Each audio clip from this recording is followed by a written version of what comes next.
Welcome to Kettlebell Corner, where strength meets theory, where we take you on a deeper dive into all things kettlebells. I'm Jeremiah, and that's Roger. And today, we're going to ask you to program or not to program.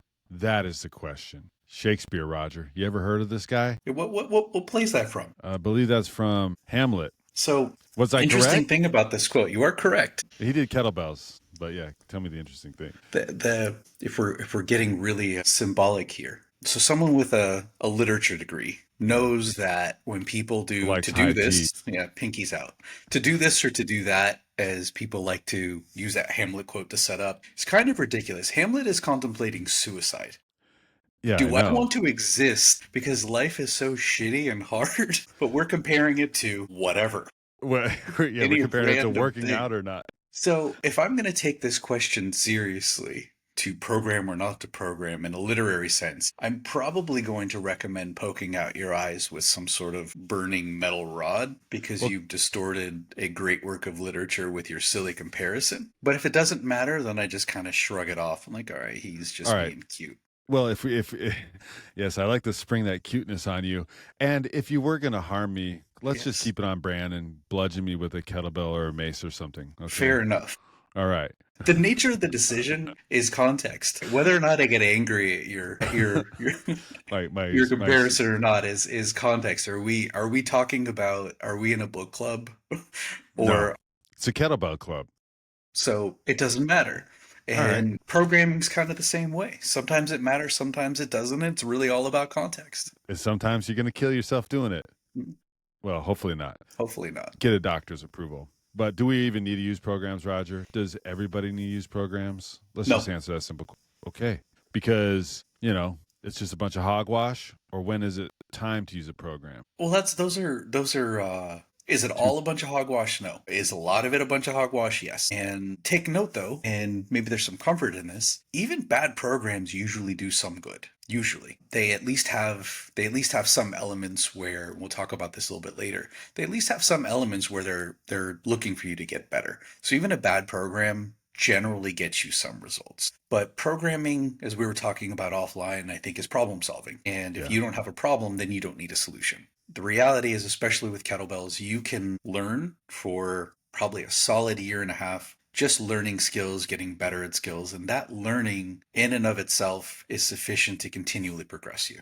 Learning new skills, maybe belling up periodically, refining your technique. You will not likely hit any kind of plateau that is long or substantial, and you will not need a program for a long time. Yeah, and I will say this with my clients, I continually get success, particularly in that early stage with just doing kettlebell stuff. And where I tell them right away, we're not going to complicate this. You're going to have to keep working at this stuff in order to get good at it, to where you can do some of that badass stuff, or we can actually apply a program when you've defined your abilities. Sure. Well, let's talk about some of your own experience. So, as people in your personal life know, you have been irritating people with your running endeavors for quite some time now. What a jerk! Quite irritated as I come to find out post running. But think back to the beginning of when you were running. Did you need a program? No, in fact, I ran to support a program to pass a snatch test. That's the only reason I started.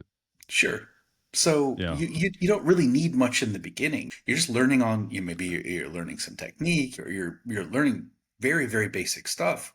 But your concerns are not necessarily your splits or, heart rate or any of these fancy things that I don't Yeah, understand because I don't run. workouts and Sure. easy runs. I mean, even then, I would argue that you don't even need a program. You just need to run slow most of the time. Sure. But the overarching point remains that if you try new things, if you pick up something that you genuinely want to learn, and this does not apply to the way most people learn things. If you pick up kettlebells, if you pick up any dancing, if you pick up skiing, any sort of hobby or sport or whatever, and you really put yourself into it, you probably don't need a program for quite some time. If you're just doing it and like, oh, I know how to swing a kettlebell. The reality is most coaches I see online don't know how to swing a kettlebell properly. So if you pick up a few things and think that, oh, I know what I'm doing now, let me move on to the next thing, you haven't really engaged with the learning, and you're probably not going to get the physical benefit either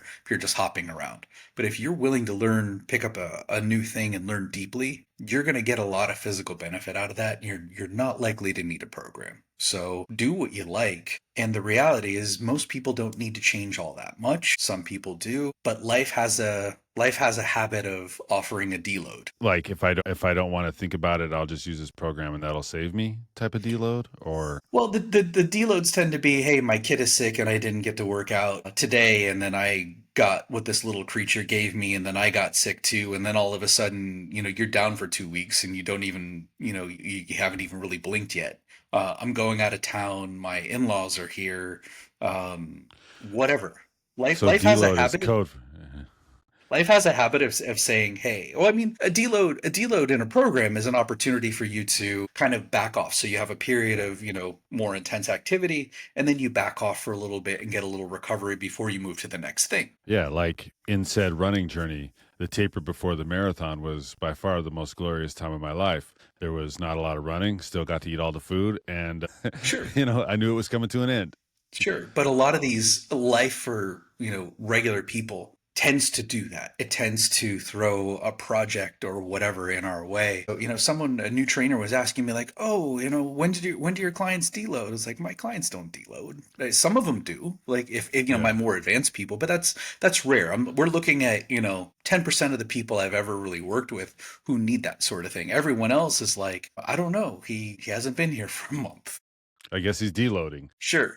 So the take home is that learn something, do something new, engage yourself deeply and learn that thing and go from thing to thing over time, but you probably aren't going to need a program in that scenario. Yeah, and sometimes, like you mentioned earlier, sometimes people just need something to follow.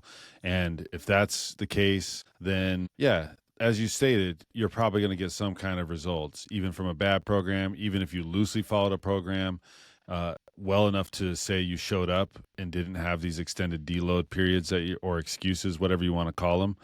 And that's what that is, you know. So I do think it's important though to isolate the difference between programs and progression. Okay, A that's important. program is a systematic approach to solving a particular problem. It is the implementation of specific stresses in order to achieve a goal. And that goal, in most cases, should be specific. So you and I right now are working on a program to get you pressing that 48 overhead. It's Yeah, a and you very too. specific goal. Okay. Yeah, you too. Yeah, me too.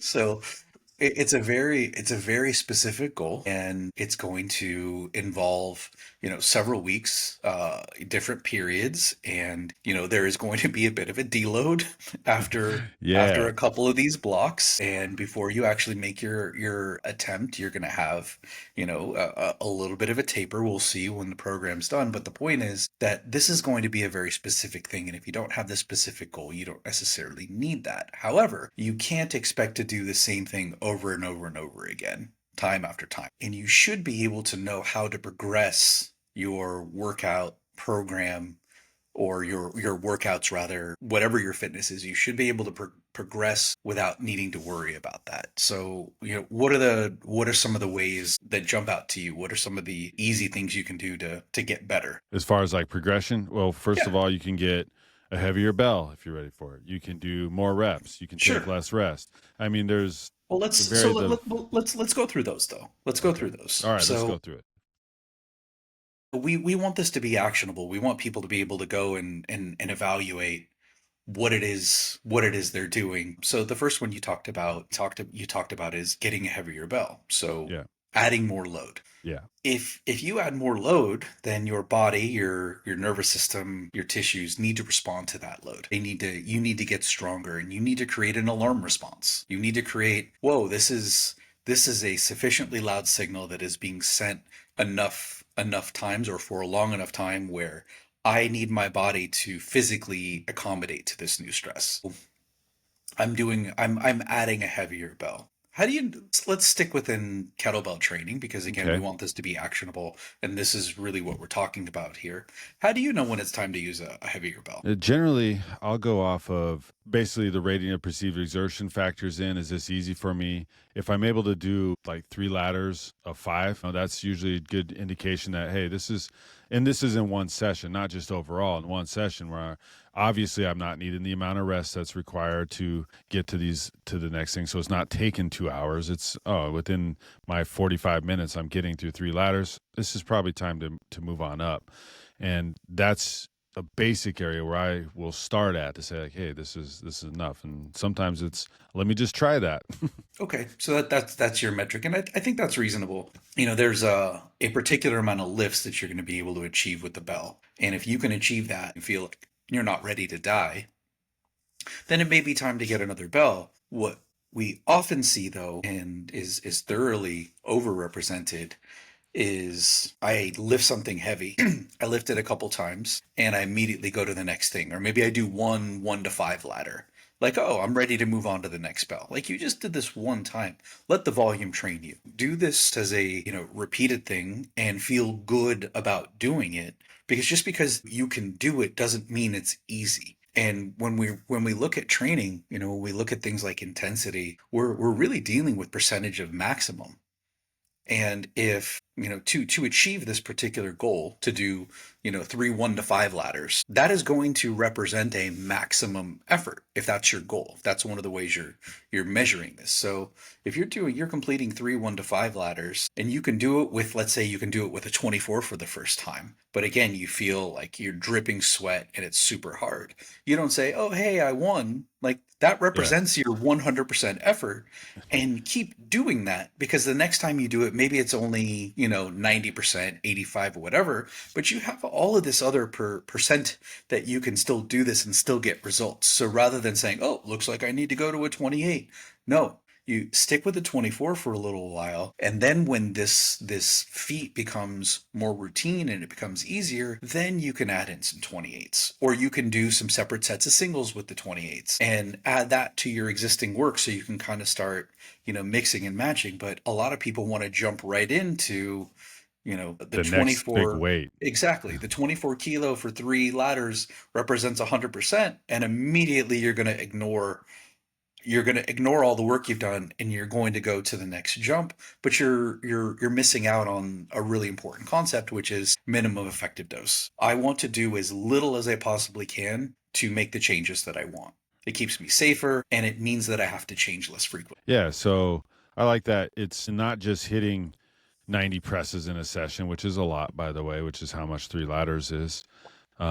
It's also doing that over and over until that becomes extremely easy. And then it's probably time to go on. And I do like that adding that single rep in. That sort of fits with the programming scheme we like to start people out on. But that's solid stuff. Now, how do I know when to progress if it's something like the ballistic or something like that? Well, you work with the structure. Ballistics, you can focus on, why are you doing them? So we've always got to go back to context. Why you're doing them? Are you doing them to get more of a, I want to get sweaty, I want a cardiovascular benefit? Am I doing it because I want to go heavy? Like, what's the point? Okay. Yeah. And then the structure that you have is going to support that point. You can still do ladder training with swings. That's totally fine. But I mean, the criteria is going to be the same. Once I've hit my benchmark, how frequently can I continue to do this until it gets a little bit easier? Until I feel like, this is kind of becoming routine. I think it's time to go up. So essentially, you're saying don't be in a rush to progress yourself. Own it, sit in it, and then get that clear signal. I got to move up. Sure. And to really kind of tease that out, so to make what you're saying really, really relevant, is no one is saying take your time or go slow or go slower than you need to, or it should take this long or that long. You're just saying don't be in a rush. Yeah. That once you hit a benchmark, stay there for a little while. But I see this all the time. I've spent a lot of years in just regular commercial gyms. And you Yeah, that's see where we people met. you see people who, they get a max, and then all of a sudden that's the weight they work with. Yeah. It's like, oh, I'm trying to build a 205, and I've got clients, who will, for whatever reason, a 200-pound bench press for a lot of people is just a goal. That's the coup de So, grace right yeah. there. So, let's say usually what happens is we start out like, oh, what are you doing? Oh, I put on a plate. And it's like, okay, so 135. And you see it's like, no, you're not lifting that, sir. Let's get your form down and let's build you up. But what inevitably happens is we improve form, people get stronger, because they're more proficient at the lift. And now all of a sudden you're starting to put weight on. So 135 actually is a legit lift, and now we're at 145. And people like, oh yeah, let's the next time you come into the gym, putting 145 on the bar. Like, what are you doing? That's Like my new you weight, bro. exactly right. So you just learned how to hit 135 well last week. And now you want to always have 145 on. It doesn't need to work like that. For some people it might, and for certain programs it might, but for regular people, stick with 135 because it still represents a large proportion or a high percentage of your maximum ability, and do that for a little while. And then when that gets lighter, then throw that other 145 on. That doesn't mean that you can't also work with some singles and try to get your max up. That's fine, but your working weight, as soon as you hit your max, it's not the same as your working weight. Yeah. And that's what people want to do. Like, I got to do my 3x10 with 145 now, and then they put 145 on the bar and they get two, and they're like, fuck, what Yeah. happened? I'm I'm not moving getting my backwards. result. Yeah. So I didn't so I didn't press the 44, and then the next time I lifted, just go right to the 44 and be like, this is my new weight. sure. No, load is a good way, but you need to be judicious with the application. You need to understand that once you hit a new benchmark, you still have some time with that weight. And you'd also mentioned reps. That's another important thing. How do you decide when it's time to go up in reps? Is it how you feel, or is it objective based?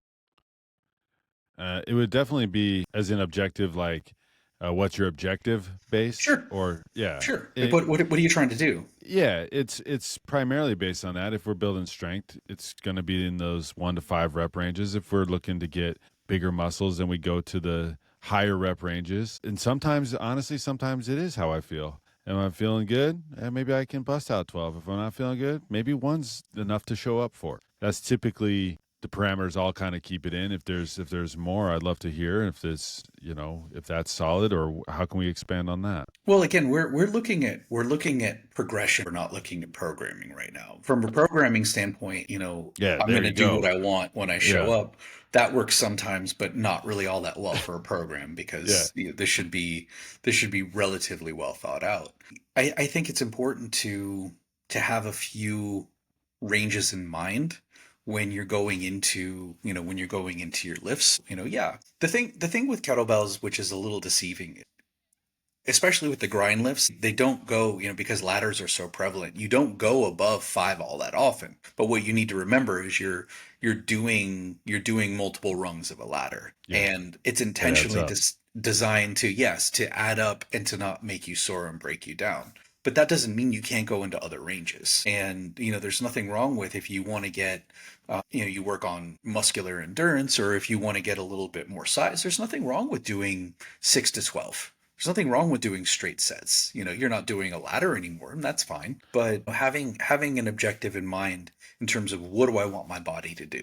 So knowing, look, there are going to be drawbacks. If you're doing 3 or 4 by 8 to 12, it might be better for most people in terms of muscle building, if that's what you want, but you also need to be ready to deal with that soreness too, because kettlebell training does not make you sore most of the time in the same way. Whereas a lot of the, barbell training at The those, straight especially sets those higher approach. Yeah, reps, yeah, they will, because when you're working with just 5 reps, you don't have the same time to break down the muscle tissue the same way. So it's not as effective at building muscle, but it also allows you to train several days a week, and there's something to be said for the overall volume of the work.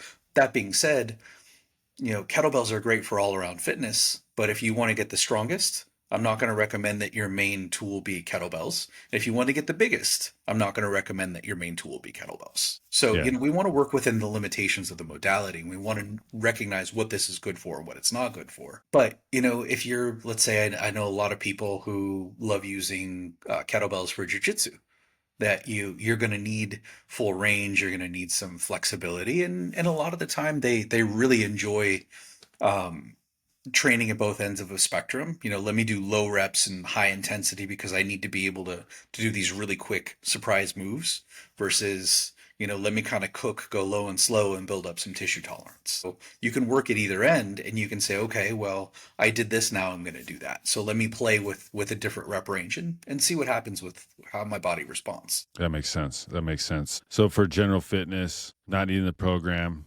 taking your time, sort of progressing within the context of what you're trying to achieve is probably pretty much that. Do you have anything you want to add to that before I ask you this next huge question? Do I have anything I want to add? Well, I mean, meaning like, are you asking me if there are other things that you can do besides, Yeah, what else we adding got? weight and adding reps? Yeah, what do you got? Shortening rests, of course, Yeah, right? shortening rest is another good one. One of the things that I think is important to talk about is this idea in kettlebells. The usual term, this is a strong first time term where I hear this a lot, is specialized variety. Okay. So let me do a different version of the same core lift, which is great. When you've done a lift for a while, and let's say you're doing a lot of pressing and you're going to do some bottoms up pressing. Yeah. Let's So it's let's a try specialized and variety. yeah, let's try and change that lift a little bit because the mechanics are different. The groove is not going to be the same. The physical demands are not going to be the same. You're not going to be able to press the same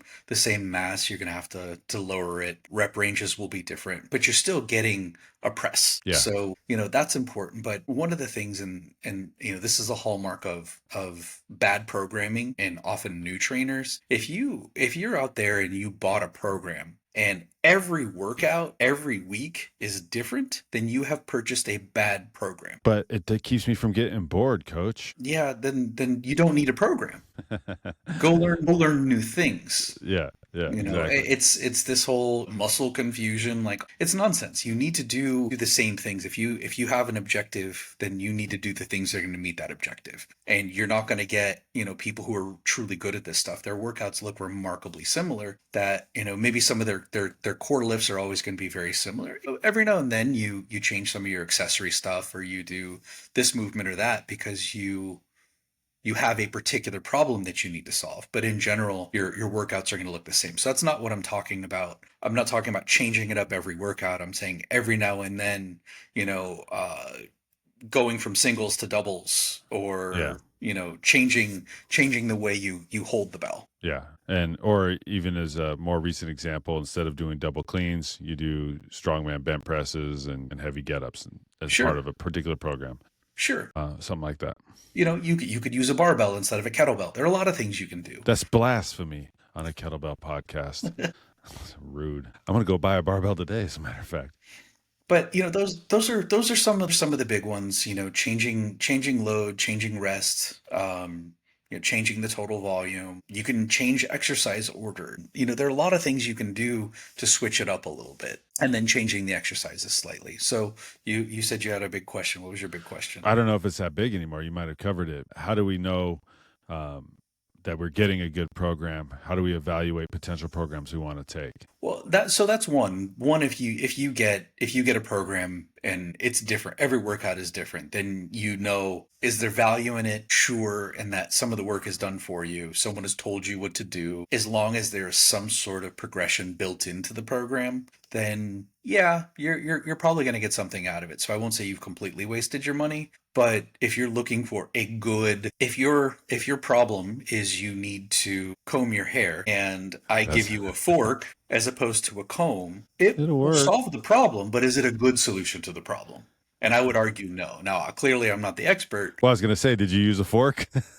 Maybe that's what happened. But, it will get the job done, but it won't get the job done. So, these are some of the things that we think about. But, what are good programs? What are good programs what are they going to have? I mean, generally they're not going to be overly complicated. You're not going to have, you're not going to need a manual to explain the manual to explain the workout. Yeah, you may be able to just open it up on one particular page and be like, okay, this is what's up. Let's just do the work. And I think the key is it has good progression, right? Mhm. And subsequently, the room, well, I guess this gets it into coaching versus programming. Does it have the regressions that you need and stuff like that? I often good programs do. Often they will, the idea of a program, we're talking about one that's not supervised. So this would be Right. something that maybe you buy, you From the buy Bells app or something. online. Yeah. Yeah, Yeah. something like that. But the idea is, they'll give you parameters and like, hey, this is use this percentage here, and then you can Yeah. go check that percentage. So you have the ability to alter it rather than just, do this thing with this load. And they'll give you some benchmarks to look for. Do this for this period of time. This is meant to be this long, but these are the stop signs. If there's no measure of your success that says, hey, you need to be able to meet these objectives before you move here, then that's also something you want to think about, because the quality matters, and there should be something built in to allow you to understand how well you have done. And all the programs I know will say this right in the beginning, is that if this doesn't feel good, then you'll need to go back and adjust. Going back to the idea of pressing, you and I can follow the same program and get wildly different results. We're different lifters, we've got different body types, different lives, different experiences. So there's generally some level of customization or adjustment that is built into the program, even if you don't have a coach that's doing it. But you definitely want to look out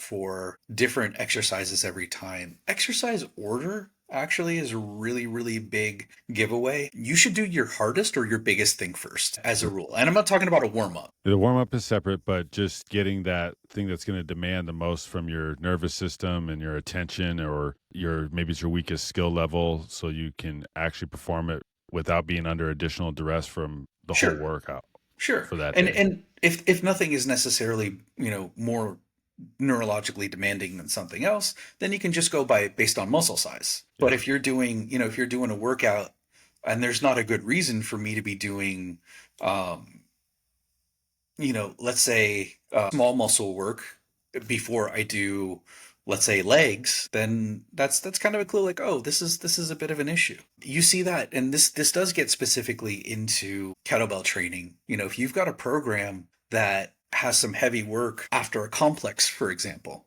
that's usually a sign of faulty programming. If you have a complex that does not incorporate the different loads into your lifts in a sensible way, then that's also a pretty good sign. So let's say, for example, you are using the same bell in a complex. So complex is just a series of different kettlebell exercises that you're going to do with the same bell without setting it down for a variety of reps. So let's say you're doing a complex and you are deadlifting a bell that you're pressing overhead. Well, Yeah. that doesn't make a lot of sense, Yeah, because because you're not going to get a good stimulus from the deadlift because it's not very heavy, because your legs are stronger than your arms most of the time. sure. So, now if you're in a place where you're doing these for time and it's at the end of a workout and you want to just say, hey, I'm not looking to have stimulus other than, let's say, Burning muscular endurance or cardio or whatever. Okay. I'm still not a fan. I'm still not going to buy your program, but I won't ridicule you to your face, to your probably. face. Yeah. But you do want to think about, Well, why why are am I you not? squatting and Yeah. the same load that I'm doing a kettlebell curl with? Yeah. Kettlebell curls rule. Why, real quick, I don't know if you even want to dive down this road, but why wouldn't you be a fan of said complex at the end, just for the sake of, it's a popular term, as a finisher, I guess? It's not that I have a problem with a complex at the end. It's still the same problem. I still want a complex.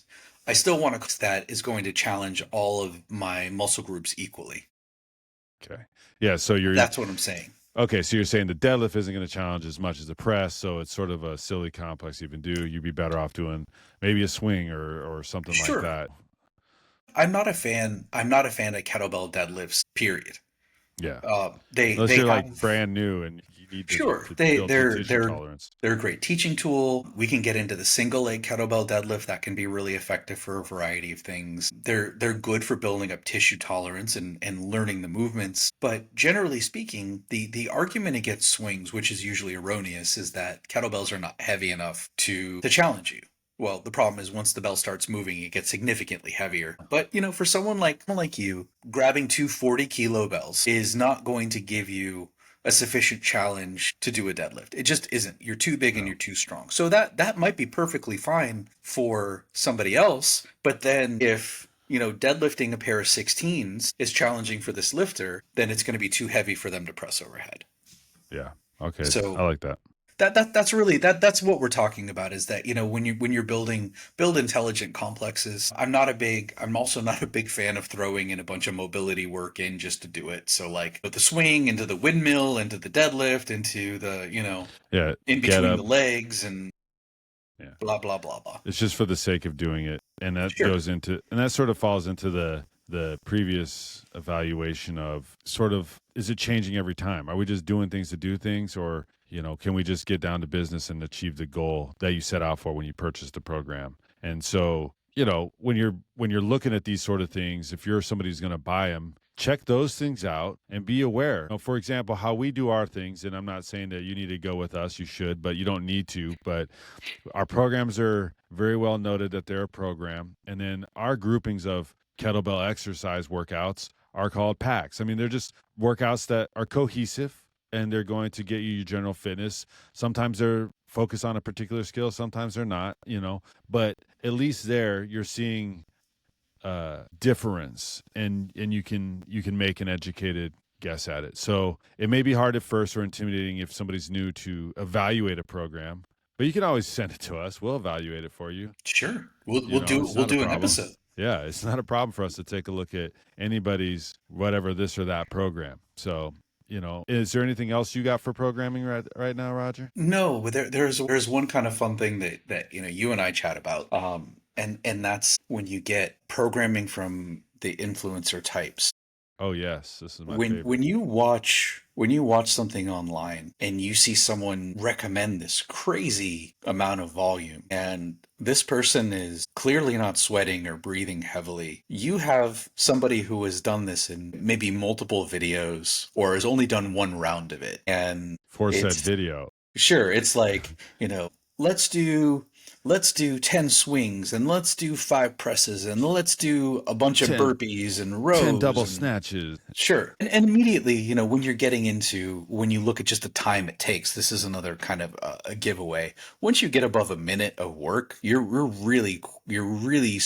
to drop the load, and you have to drop the complexity. But when you see people who look really fresh, who are doing these workouts, and then they're telling you to do this whole thing that they haven't themselves done, it's a bit of a problem. And then you try and do it, and you think, oh, I only I'm got gonna through a die. quarter of that. Well, guess what? He only got through a quarter of that. And not But then he even if you told you just to did the do it one. 4 times. Yeah. Well, and then and that's a good point. If you're doing something, especially I see this a lot with the imams. If you're doing something that these things are like 10 things to do in this little 1 minute section, where's your recovery? So you can do this for the 20 minutes prescribed. Where's your recovery there? I Sure. mean, be And leery of that. I mean, we've been talking long enough, so this has to be another episode. But Yeah. there are certain things when I hear people say, like, "Oh, this is for power training," and then they're doing sets of 10. Like, no, it's not. Like, this takes too long for the energy system that you need to use. Yeah. There are physiological constraints that are going to determine how intensely you can move and for how long. Yeah. Those are the basics of your energy system. So, understanding, if you buy a power program and you're doing tons of sets of 10, or you're using a bell that's way too heavy for you to move it quickly, then these are things that you should also be able to call bullshit on. But I think that's maybe another. Yeah, that's definitely on the list for another episode. And like I said, I'll put it out there again. Obviously, if you are not sure, check with somebody else who might be sure. Get a second opinion. It's sort of like a doctor, right? You're not going to get your leg amputated on the first opinion. You're going to get a second one, right? And we're open for that. Anyways, if you found value in this, please give us a follow, give us a like, give us a share, whatever you got to do. Can't believe I even got to say that. I know you've heard it a million times, but I do got to say, download the Bells app, because there are some good programs and there are some good packs in there, and you'll definitely be able to move the bell better than you ever have before in your life. There you go. That's a bold promise. It's a bold promise. It's a guarantee. Um, but not guaranteed. Just kidding. Roger, anything else? Nope. All right, cool. Thanks for listening. Stay strong, everybody.